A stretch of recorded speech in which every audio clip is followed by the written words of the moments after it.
It was a radiant Monday morning stretching across Ouaga, the capital of Burkina Faso. Dawn gently rose, casting a golden hue over every rooftop, every street. At the presidential palace, the guards stood tall, their vigilant eyes scanning the surroundings, while President Ibrahim Traoré stepped out.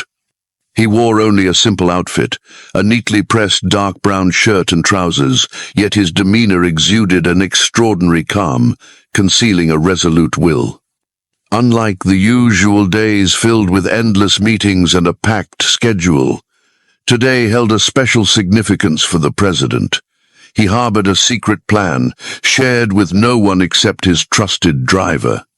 He wanted to personally visit the city's central prison, an unannounced trip without the presence of the press or any preparations. Just him and his heart set on the people. "Take me to the prison," he firmly instructed the driver. "I want to see with my own eyes the lives of those imprisoned there. Absolutely no one must know about this trip." The driver, though stunned, dared not question. He nodded in compliance and started the engine. The black presidential car left the palace quietly, escorted only by two plainclothes police vehicles. About 30 minutes later, the convoy stopped at the gates of the city's largest prison, the Gangin Central Reformatoria place cloaked in the grey dust of grime, surrounded by towering stone walls topped with coiled barbed wire. The guards at the gate were utterly bewildered when they recognized the uninvited visitor. The president of the nation stood right before their prison gate, like an ordinary citizen. "Mr. President," one guard stammered, hastily opening the gate, we were not informed in advance." "I know," President Traore replied calmly, his voice commanding yet resolute. "That's exactly why I'm here. Lead me inside." The prison warden, a short man named Monsieur Salif, rushed to greet the president, sweat soaking his forehead.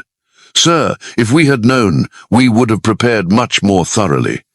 "I'm not here to see preparations," the president said, walking past Salif without pausing. "Take me to the prisoners. I want to speak with them directly." Though still profoundly confused, Salif had no choice but to comply. He led President Traoré down a narrow corridor where footsteps echoed with a hollow sound, mingling with distant coughs, shouts, and an indefinable sadness.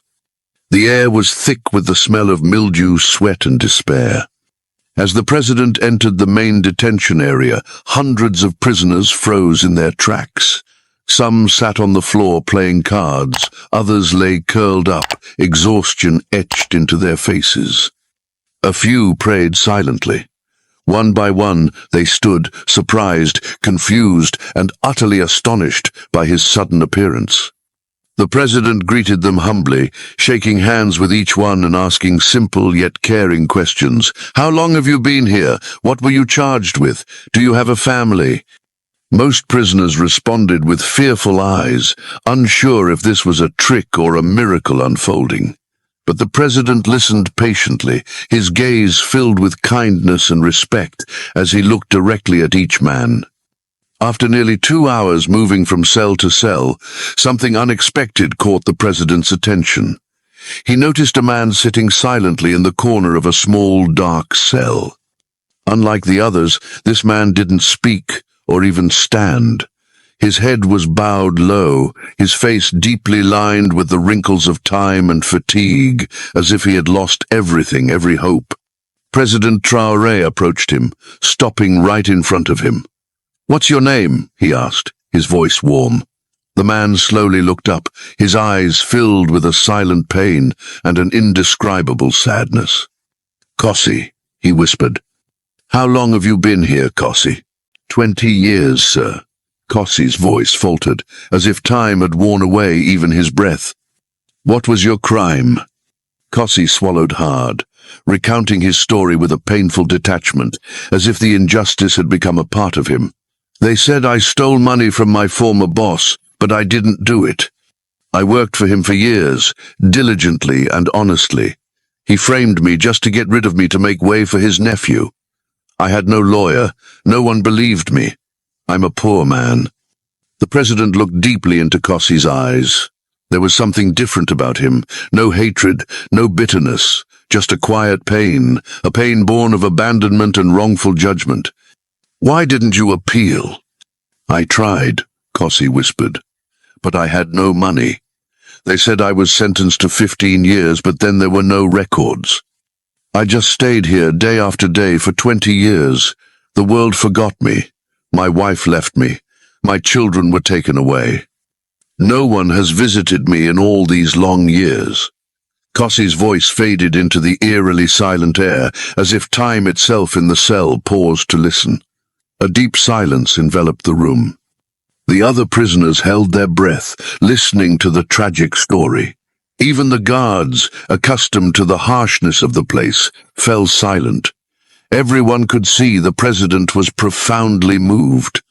President Traore stood there, quietly gazing at Kossi for a long moment, his eyes tracing the exhaustion etched into the man's face, as if trying to comprehend all that Kossi had endured. Finally he spoke, his voice warm yet carrying an extraordinary weight. "I believe you, Kossi." Warden Salif, standing nearby, flinched, an irrepressible gasp escaping him. "Mr. President," he stammered. "I said, I believe him," President Traore repeated, his gaze unwavering. "And I will find the truth." He turned to the guards, issuing firm orders. "Get me his case file before the end of the day. I want every detail. Who arrested him, who tried this case, and who made the accusations. Everything." "Yes, sir." The guards responded swiftly, their voices in unison. Then the president looked at Kossi again, his eyes resting on the man's sorrow-filled gaze. "Your story isn't over, Kossi. I assure you of that." As he left the detention area, every prisoner stood tall, maintaining absolute silence. The atmosphere in the prison seemed to shift. A glimmer of hope, long buried beneath layers of despair, began to flicker, slowly rising in the hearts of each man. Outside the prison, the president spoke to his driver, resolute. "Cancel all my meetings today. I'm going to the Ministry of Justice." "But, sir," the driver hesitated. "No reasons. A man's life awaits justice." With that command, the black car rolled forward again. This time, it didn't just carry a president, but a sacred mission, the mission of justice. In his office at the Ministry of Justice, President Ibrahim Traoré sat quietly. The air conditioner hummed softly, but it couldn't dispel the burning heat in his chest. Kossi's face, with those weary yet honest eyes, haunted his mind. He had met thousands of people, shaken hands with countless leaders worldwide, but Kossi's forgotten man in prison was uniquely different. He represented everything decaying in the system and, more than that, everything that needed to be fixed. "Call the Chief Justice here immediately," he told his assistant with a resolute tone. "I want him here now." The assistant nodded and left quickly. Minutes later, Justice Minister Diallo Doufa, dignified man who now appeared quite anxious, arrived, nervously adjusting his tie. He knew this was no ordinary meeting. The president looked far too serious. "Mr. President, you requested an urgent meeting," Duff said, trying to stay calm. "Yes," President Traore replied. "This morning, I visited the Gaungin Central Correctional Facility. I met a man named Kossi. He's been imprisoned for 20 years for a crime he insists he didn't commit." Doof hesitated, his eyes darting away. "Sir, the courts—" "The courts failed him," President Traore interrupted sharply, his voice heavy with authority. "His case must be reopened. I want to know who tried it, who arrested him, and why he wasn't given adequate legal support. This isn't just about Kossi, it's about how many others like him are suffering in silence." "Yes, sir," Duff replied, lowering his head, his voice subdued. "I'll personally review his case file." "Not just you," President Traore said, his voice now cold and resolute. "Form a new task force. Independent eyes, unswayed by politics, no corruption. I want truth and justice." Within hours, a small task force of upright lawyers and human rights officers was assembled. They began digging into Kossi's file. What they found was shocking. The case had been handled by a corrupt judge, dismissed years earlier for taking bribes. Kossi's former employer, a wealthy and powerful businessman named Omar Zongo, had used his influence to rush the trial. No lawyer defended Kossi, and the only evidence against him was a shoddily written confession Kossi claimed he was forced to sign under threat. "It's horrific," one officer exclaimed. "This man was framed. The entire trial was a staged farce." That evening the president received the full report. He read each line carefully. When he reached the end, he slowly closed the file and whispered, as if to himself, "I knew he was telling the truth." The next morning he returned to the prison, this time with cameras and reporters in tow. The nation watched in shock as President Traore re-entered Kossi's cell, but this time his eyes were filled with hope. "Kossi," he said warmly, his voice brimming with empathy, "I've read your file. You were not only wrongfully accused, but you were abandoned by a system that should have protected you. I'm deeply sorry." Kossi blinked in confusion, his eyes still tinged with disbelief. He couldn't comprehend what he was hearing. "Sir," he stammered.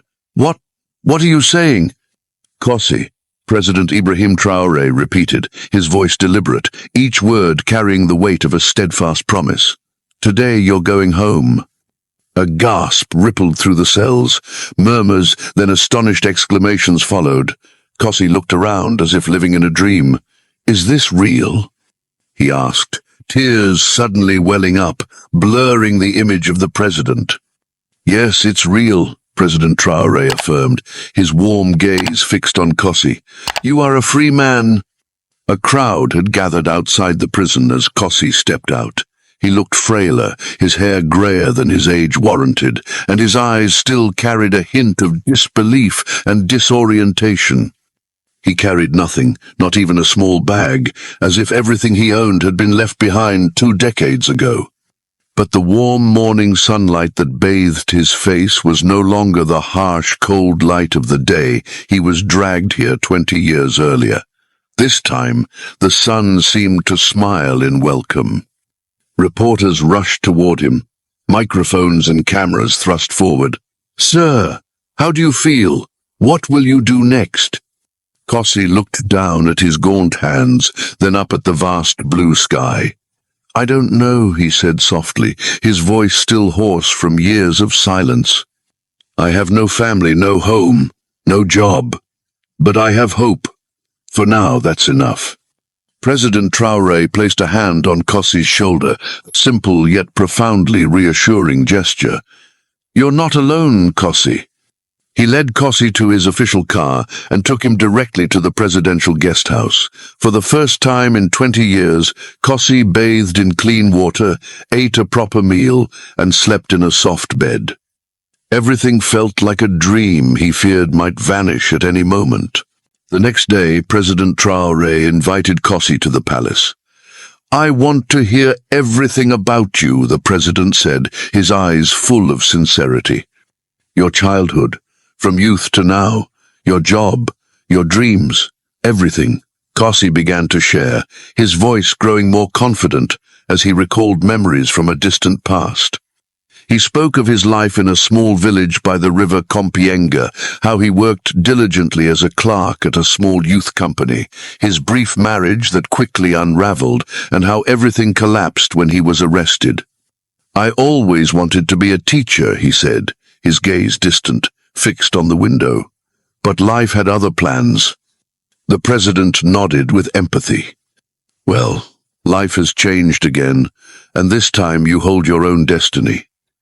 Kossi managed a faint smile, his first true smile in 20 years, a hesitant smile, but one brimming with hope. That afternoon, President Traoré called a press conference. He stood before the cameras, his face stern yet determined. "Today, we righted a wrong," he declared, his voice echoing through the room. "This isn't just one man's story. We must fix a system that has rotted. No citizen should suffer in silence. I won't rest until our justice system protects the innocent and punishes the guilty fairly. He turned to Kossi, who stood beside him in borrowed clothes, his hands still slightly trembling. This is Kossi. He's not a criminal. He's a survivor, and he's now part of a new task force created to investigate other cases of wrongful imprisonment across the country. The crowd of reporters and officials erupted in applause. Tears welled in Kossi's eyes again, but this time they were tears of hope, of liberation, and of a new future. And so, a man once forgotten by the world became a symbol of justice and change in Burkina Faso. The news spread like wildfire across Burkina Faso. Every newspaper, radio station, and television channel ran the same headline: President Traoré frees innocent man after surprise prison visit. But for President Ibrahim Traoré, Kossi's freedom was just the beginning. Order a national audit, he told Minister Diouf the next morning, his voice unwavering. I want to review every prisoner's case file for those who've served over 5 years, especially those without legal representation. Yes, sir, Duff replied, clearly daunted by the task's enormity. It's a massive undertaking. Then we start now, President Traoré said firmly, his gaze unflinching. One innocent person in prison is one too many. Meanwhile, Kossi began settling into the presidential guest house, though he didn't feel like a guest. He felt like a stranger in a completely new world. Everything had changed dramatically in the 2 decades he'd been imprisoned. The roads were wider, the buildings taller. Technology had leaped forward. People spoke faster, and life outside was louder, busier, and far more complex. One evening, he sat in the garden behind the presidential guest house, silently watching the sunset. A young aide named Joseph approached and handed him a small notebook and a pen. The president thought you might want to write your story, Joseph said respectfully. Kossi nodded slowly, then opened the notebook. On the first page he wrote, 20 years in silence. Then he stared at those words for a long time, as if trying to reclaim all that had been lost. The next day, President Traoré invited Kossi to a special meeting at the Ministry of Justice. The room was thick with tension. Seated around a large table were senior lawyers, prison officers, and a few representatives from human rights organizations, their eyes fixed on the president. Today, President Ibrahim Traoré began, his voice resolute yet dignified. We will hear voices that have never been heard. He turned to Kossi, his gaze encouraging. Kossi, please, they need to hear your story. Kossi stood slowly, his breath catching in his chest. He scanned the room, his eyes passing over the faces focused on him, then took a deep breath to steady himself. I was 28 when I was arrested, he began, his voice trembling slightly but growing firmer as he recounted his painful years. I was accused by the man I served faithfully for 8 years. No one asked for my side, no one listened to my defense. I was beaten. I was forced to sign a confession I didn't write. At the trial, I stood alone, with no one by my side. The judge asked me no questions. He read the charges and declared me guilty. I was sent to prison with a 15-year sentence, but that number stretched on, endlessly, without end. He paused, his voice choked with emotion, the painful memories flooding back. In prison, I lost everything. My wife sent divorce papers. My children stopped writing. My friends disappeared, as if I never existed. I tried to stay strong, but each passing day felt like dying slowly. 20 years in darkness, 20 years waiting for a light that never came. I thought I would rot there forever. The room was silent as a grave. Even the most powerful officials, typically cold and hardened, couldn't meet Kossi's gaze. His story had touched something deep within them. I'm not here to blame, Kossi continued, his voice now steadier, carrying the strength of liberation. I'm here to ask how many others are like me. Who will speak for them? President Traore, who had listened to every word with a pensive expression, began to clap. Immediately everyone in the room joined in, not because they were prompted, but because they were genuinely moved by Kossi's story. From that moment, Kossi was no longer just a symbol. He had become a voice, a flame igniting hope. The president appointed Kossi to lead a new committee, the Justice Review Task Force. Their mission was to travel across the country, visit prisons, listen to prisoners' stories, and find other innocent people forgotten by the system.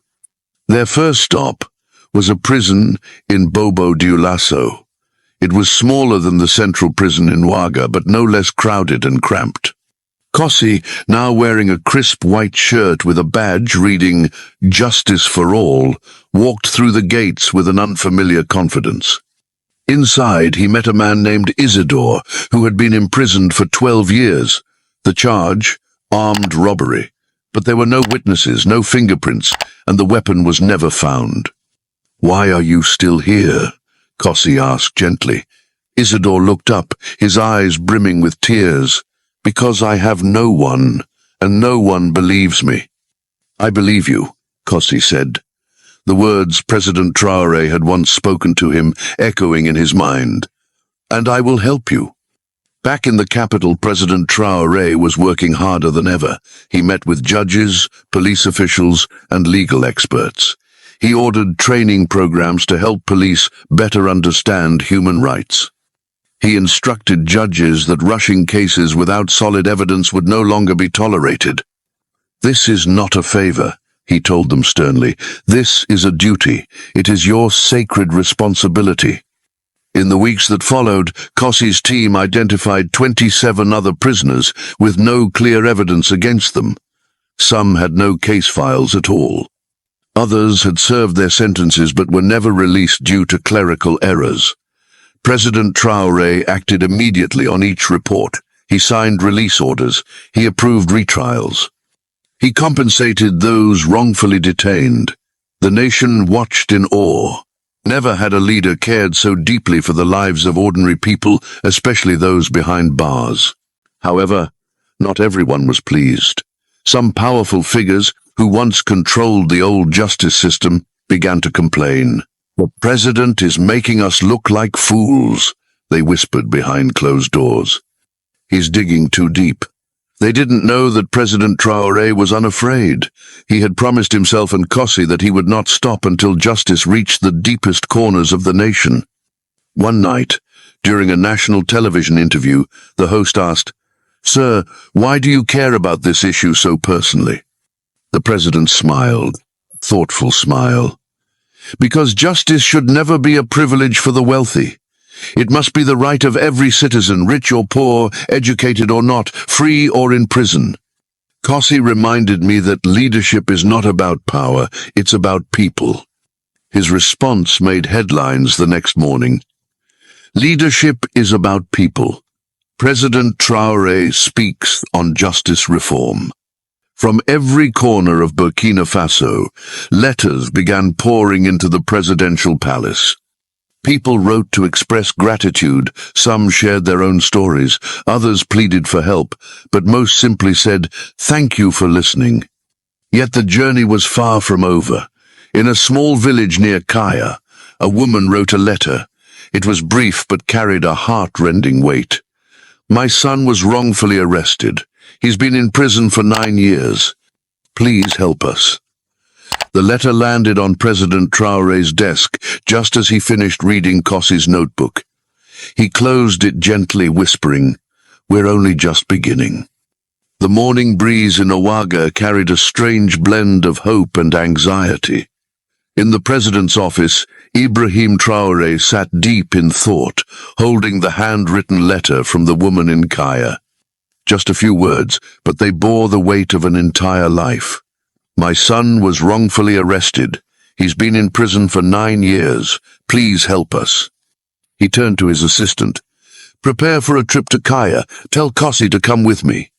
Within hours, a convoy left the capital, heading northeast toward the dusty, arid village.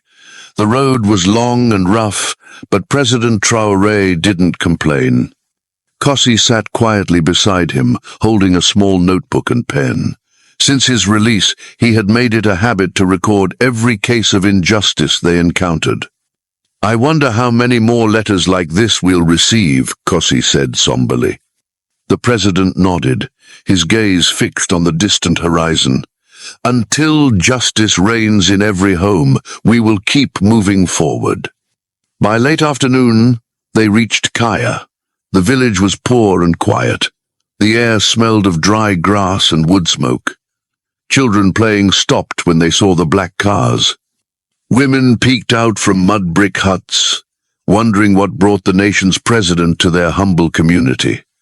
An elderly woman, barefoot, wearing a faded headscarf and a worn blouse, approached slowly. Her eyes were swollen from crying, but she managed a respectful bow. "Welcome, Mr. President," she said, her hands trembling. "I'm the one who wrote the letter."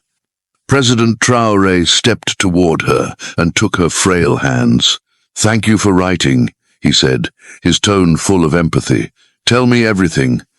The woman, named Mama Fatou, began recounting the story of her only son, Jacob. He was 19 when he was arrested. A local shop was robbed and Jacob was walking home from work, passing by. Because he had no identification and looked nervous, the police detained him. Within 2 days, he was jailed without a trial, without evidence, without a lawyer. "I went to the police station so many times," Mama Fatou sobbed, tears streaming down her wrinkled cheeks. "They said the case was closed. I sold my herd of goats to afford a bus to the city to find him, but I was too poor, and I gave up. All I could do was pray." Kossi quietly jotted down every word in his notebook. Each sentence cut into him, for he knew that feeling better than anyone. The president placed a hand on the elderly woman's shoulder. "You did the right thing by writing to me," he said. "We will find Jacob." The convoy left Kaya immediately, heading to the Kaya Regional Prison. It was a small, crumbling building, falling apart, surrounded by a rusty metal fence. The prison staff weren't expecting visitors. Certainly not the president of the nation. "Get me Jacob's file," the president ordered. The prison officer scratched his head, flustered. "Sir, we don't have a file for anyone named Jacob." "What do you mean?" Kossi asked, his voice laced with disbelief. "Some prisoners were never properly processed," the officer admitted, his face apologetic. "We only keep paper logs. Some logs have been lost." President Traoré's face hardened. "Show me the log." They brought out a tattered brown notebook, its cover cracked and pages torn, yellowed by time and neglect. After carefully flipping through the pages, Kossi found an entry. "Jacob F., arrested for suspected theft," Kossi whispered, his voice filled with shock and outrage. "No release date, no trial date, no signature, no follow-up. He's been buried alive here." Kossi's voice was heavy with pain as he stared at the faint entry in the log. President Traoré's face tightened, his eyes blazing with unrestrained anger. "Take me to him," he ordered firmly. They were led through dark, damp corridors, narrow doors leading deeper into the prison's labyrinth, until they reached a small cell in the farthest corner. Inside, a man sat slumped on the floor, his back against the wall, his beard thick and his hair matted and wild. He slowly looked up as they entered, his eyes squinting to adjust to the unfamiliar light. "Jacob," President Traoré called out, his voice filled with compassion. The man blinked, his face confused. "Yes, I'm President Ibrahim Traoré. We're here for you." Jacob sat motionless, his eyes widening in disbelief. "Me?" "Yes, your mother wrote to me." At first, Jacob didn't move. His lips trembled, then tears began streaming down his gaunt cheeks. It had been 9 years since he heard his mother's voice, since he saw the sun fully. He had given up hope long ago. "Please," he said softly, his voice weak with pleading, "don't lie to me." "I'm not lying," President Traore replied firmly. "You're going home." They led Jacob out of the cell. Every prisoner along the corridor stared in silence and shock. It wasn't every day a forgotten man was rescued by the president himself. At the gate, Mama Fatou was waiting. When Jacob saw her, he froze. "Mama," he whispered, his voice breaking. "My son!" Mama Fatou cried, rushing into his arms. "I knew you were alive, I knew it!" The mother and son clung to each other, tears flowing freely. Even the guards wiped their eyes. Kossi stood nearby, gripping his notebook tightly.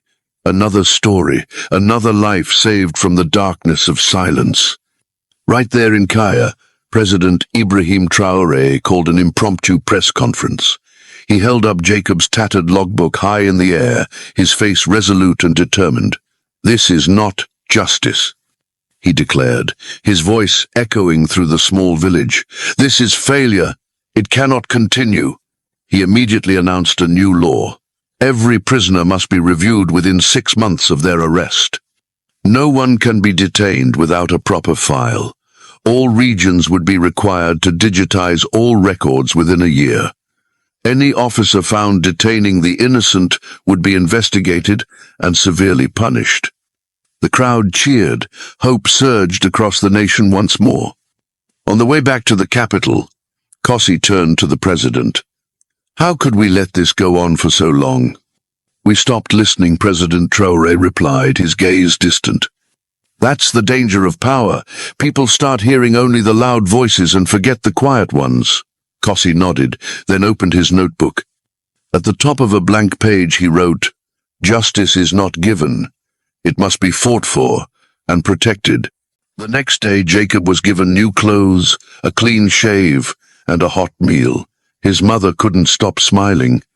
The president awarded him a scholarship to return to school and gifted his mother a new home in Kaya. As the sun set over the capital Ouaga, President Traore looked at the growing pile of letters on his desk. More voices, more cries for justice. He knew his work was just beginning. The walls of the president's office in Ouaga were no longer just lined with official files. Now they were covered with letters brimming with hope. Since Jacob's release, the presidential palace had received thousands of messages. Some were hand-delivered by poor villagers. Others came from city lawyers, pastors, market women, and even prison guards. All carried a common plea: "Please hear our cases too." President Ibrahim Traoré stood before a large map of Burkina Faso. Red pins marked every prison in the country. He added more pins each week. "We need to move faster," he told Kossi and the task force. "The people are watching us. We cannot let them down." Kossi nodded. "We can form smaller teams and spread out to more regions. We have trained volunteers ready." President Traore smiled. "Good. Break every chain that's been wrongfully forged." That same week, the president signed an executive order creating Operation Justice Light, a national campaign to review long-serving prisoners' cases.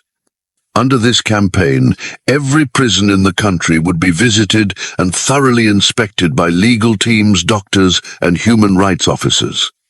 The program launched in Tenkadogo, a town in the east-central part of the country.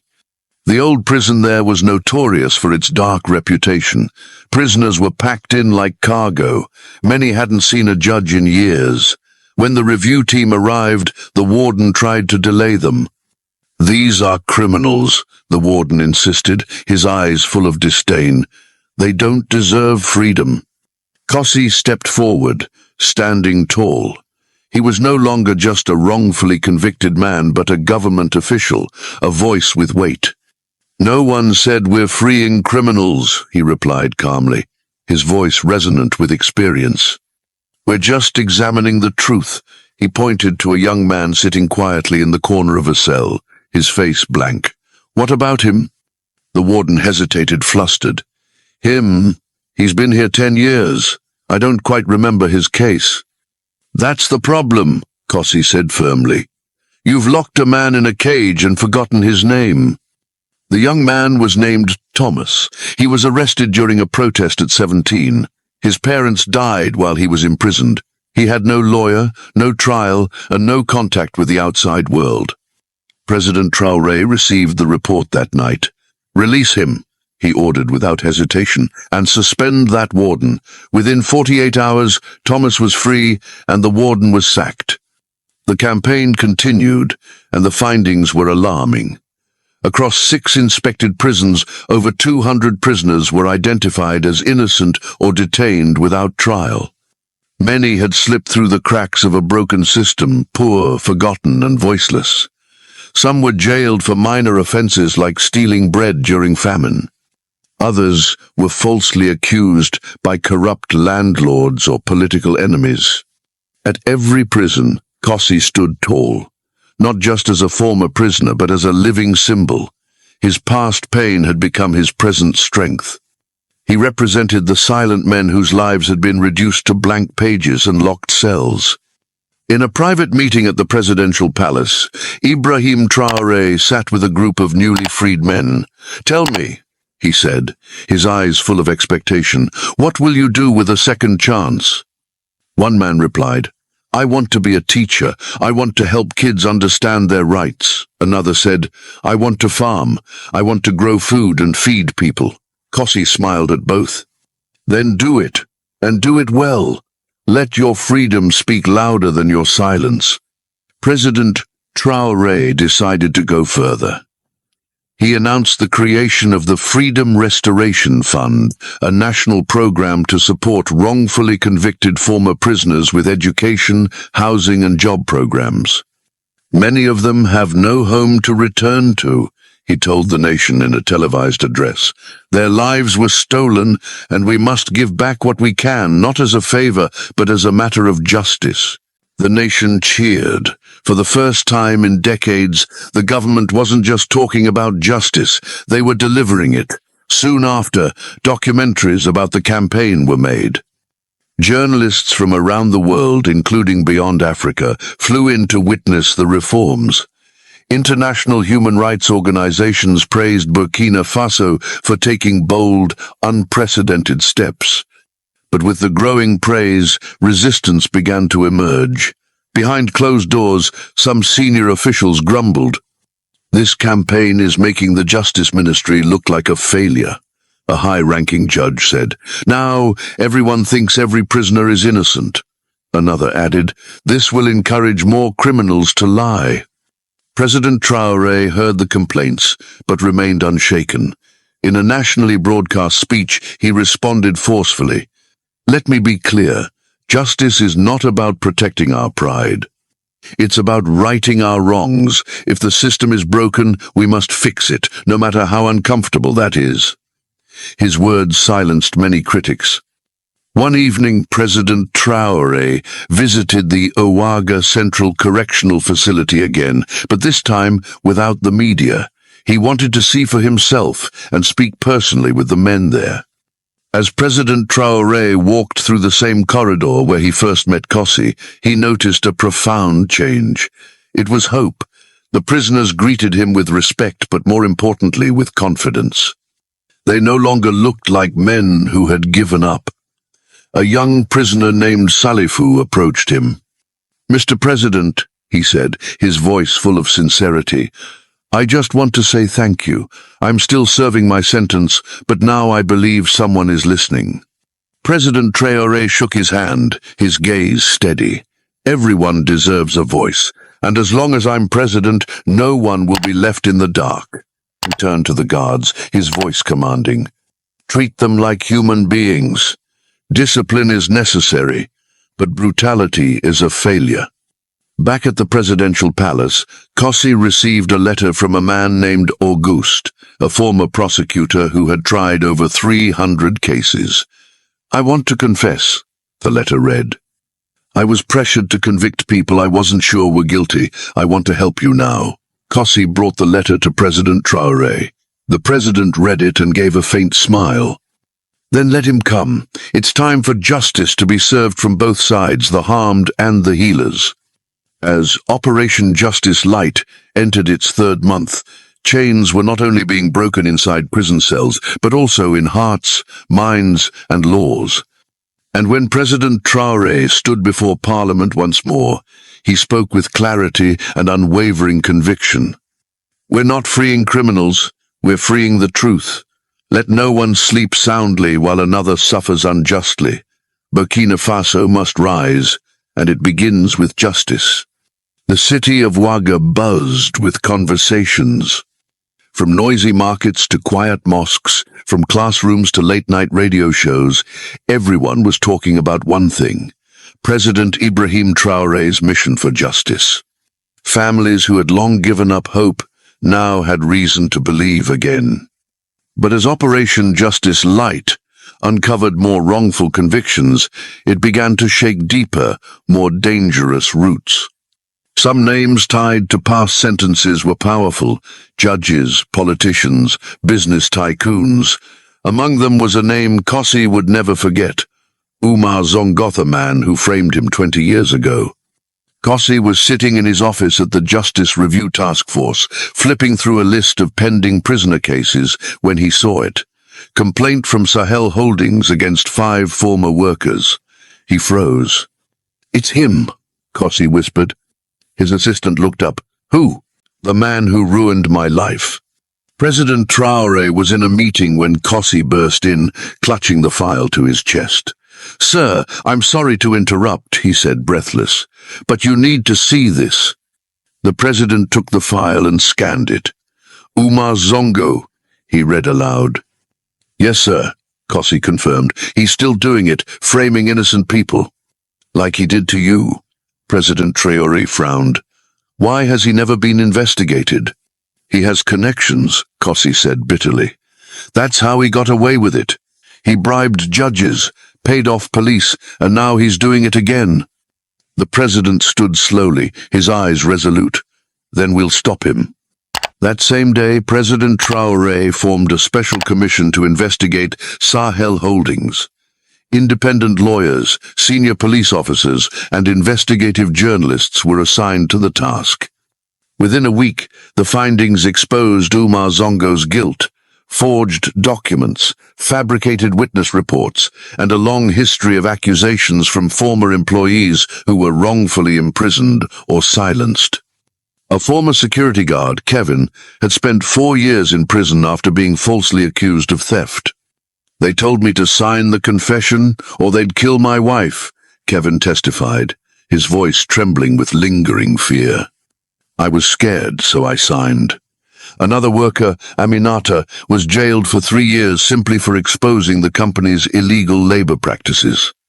When President Traore read the final report on Sahel Holdings and Umar Zongo's crimes, he shook his head in disbelief. "This man built his empire on the pain of others," he whispered, his voice filled with indignation.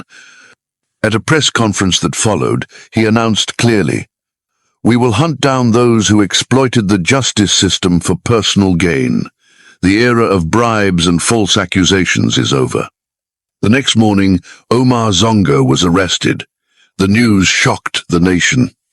Umar Zongo, once hailed as a successful businessman and pillar of the national economy, now stood in handcuffs, exposed as a predator of justice. Kossi watched the arrest quietly from a corner. He didn't cheer or cry. He simply felt a strange peace within. A final pain had been lifted. "Justice," he whispered, "has finally come." Throughout the trial, Umar Zongo initially refused to testify, but as witness after witness came forward and forged documents were exposed in court, the truth became undeniable. Even the judge who had sentenced Kossi was summoned. Under the pressure of public scrutiny and the weight of his conscience, he confessed. "Yes," the judge admitted, his voice trembling, "I took money. I was promised a promotion. I failed the law. I failed the people." That day, the courtroom was packed. Kossi sat in the front row, right beside President Traore. The nation watched. The judge turned to Kossi. "I ruined your life," he said, his eyes full of remorse. "I don't ask for forgiveness. I only ask that you never let this happen again." Kossi stood slowly, his voice calm and unwavering, brimming with strength. You took 20 years of my life, but you taught me one thing. Justice must be protected, not by the powerful, but by the brave. The courtroom erupted in thunderous applause. 2 days later, the verdict was delivered. Umar Zongo was sentenced to 18 years in prison. The judge was sacked and stripped of all titles. Victims like Kevin and Aminata received compensation from the state, and Kossi was finally declared by Parliament as a man of honor. President Traore gave a speech marking this monumental event. "This is a new dawn," he declared. "Let the powerful know that your titles will not shield you from justice. And let the poor know that you are not invisible. We see you, we hear you, and we will fight for you." Across Burkina Faso, people rejoiced. For the first time in generations, justice was not just a word. It was an action, a movement, an unstoppable tide. Kossi, now known as the Voice of the Voiceless, was invited to speak at universities, conferences, and schools across the country. He taught young people about their rights, the law, and the power of truth. But he remained humble. "I'm not a hero," he often said. "I'm just one of many. My story could have been forgotten, but someone listened, and that changed everything." One quiet afternoon, after a long day's work, Kossi returned to the prison where it all began. He walked through the familiar old corridors and sat with the prisoners still serving their sentences. "Don't lose hope," he told them gently. "Even silence can be broken. Your voices matter. Keep speaking. Someone will hear you." That evening, President Traore called Kossi. "There's still much work ahead," he said. "The justice system is like a garden. If we stop tending it, the weeds will grow back." Kossi nodded over the phone. "Then we must keep planting the seeds of truth." And so the mission continued, not just to free the wrongfully accused, but to rebuild a nation where justice reigns in every home, every village, and every heart. A year had passed since President Ibrahim Traoré stepped into that dusty prison and met Kossi, the man with sad eyes and a quiet spirit. Burkina Faso was no longer the same. The justice system had been shaken, cleansed, and reborn. But perhaps the greatest transformation wasn't in the laws or the prisons. It was in the heart of a man once forgotten by the world. Kossi didn't just find freedom, he found purpose. Kossi was no longer just a name in a dusty prison logbook. He had become a national voice, a teacher, and a vital partner in governing the country. President Traoré saw in him something rare, humility blended with strength, pain transformed into power. One morning, during a quiet breakfast at the palace, President Traoré leaned forward and said, "I have one final proposal for you, Kossi. I want you to become special advisor on national justice and human rights. You'll work directly with me, not just for prisoners, but for every voiceless citizen in this country." Kossi was stunned. "Mr. President, I don't have the education for such a role." President Traoré smiled. "You have something far greater: experience, truth, and a heart for the people. That's what a true leader needs." Kossi accepted the role, tears welling in his eyes, but this time they were tears of gratitude and pride. Within weeks, he moved into a new office next to the president's and began building a national program to educate citizens, especially in rural areas, about their legal rights. He launched a hotline where families could report injustices without fear. His vision was clear: justice must begin before prison, not after. He traveled to remote villages, sometimes on foot or by motorcycle, listening to stories under mango trees and in dusty classrooms. He met grandmothers still waiting for their sons, wives who never knew where their husbands were taken, and orphaned children punished for crimes they never committed. "Let me be your voice," Kossi would say. "Tell me everything." And in return, he gave them something even stronger: hope. Meanwhile, President Traoré received international praise for his bold reforms. Leaders across Africa visited to learn from Burkina Faso's prison audit model. Human rights organizations lauded the courage it took to expose internal corruption, but the president remained humble. "I didn't do it alone," he said in an interview. "I was guided by a man the world once ignored. Now he leads alongside me." At the one-year anniversary of Operation Justice Light, a national event was held at the Ouaga Capital Stadium. President Traore and Kossi stood before thousands. Around them were hundreds of former prisoners who had been freed and supported in reintegrating into society. Each wore a white ribbon with the words, "Justice Restored." One by one, they stepped forward to share how their lives had changed. Some had started farms. Others had become mechanics, teachers, and community leaders. They were no longer defined by the years they lost, but by the futures they built. Kossi gave the closing speech. He stood silently for a moment, looking out at the sea of people. Then he spoke. "I once thought my life was over. I thought silence was my only friend. But today, I stand here not as a victim but as a partner in rebuilding justice. I forgive those who hurt me. I thank the one who listened, and I challenge each of you. Listen to the voices never heard. Stand up for the forgotten, speak for the voiceless, because justice is not a luxury, it is a right, and together we must protect it." The stadium erupted in cheers. Tears flowed freely. That night, people across Burkina Faso lit candles in their homes, celebrating the nation's first-ever Justice Day. Back at the presidential palace, President Traore and Kossi sat in thoughtful silence. "You did well," the president said. "No," Kossi replied, smiling. "We did well." And in that silence, two men, once divided by status and pain, now sat as equals, not as president and prisoner, but as brothers in a shared purpose, bound by truth.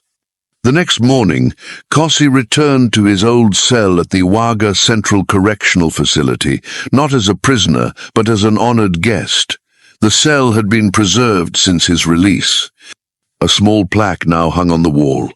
This room once held a man the world forgot, but it also held the spark that set justice free. Kossi gently closed the cell door behind him, stepped into the sunlight, and walked into a future he had never imagined. The chains were broken, the truth was revealed, and Burkina Faso would never be the same. The story of Kossi and President Traoré is not just an emotional chapter, but a profound reflection of core values applicable to modern life, especially in today's American society. From Kossi's journey, we learn the power of hope and resilience in the face of adversity. Kossi endured 20 years of wrongful imprisonment, losing everything: family, career, freedom. Yet even in the deepest darkness, a faint spark of hope kept him going. No matter how life throws us into overwhelming challenges, holding on to faith in a better future is key to overcoming them. In the United States, where life's pressures and injustices persist, Kossi's resilience reminds us never to give up on ourselves or those struggling around us. The story also shows the power of standing up for others and creating change. Kossi, from a victim, became the voice of the voiceless. He not only reclaimed justice for himself, but became a bridge, helping hundreds find freedom and futures. This reflects the spirit of community and mutual support, a value celebrated in American culture. It encourages each of us, no matter our position, to speak out against injustice, help the vulnerable, and build a fairer, more compassionate society together. Kossi's story is a reminder that justice is not a privilege, but a right we must all protect. Join us in spreading this light of justice and hope by subscribing to the channel to not miss the next meaningful stories as we continue the journey for a fairer world. Thank you for listening, and see you in the next video.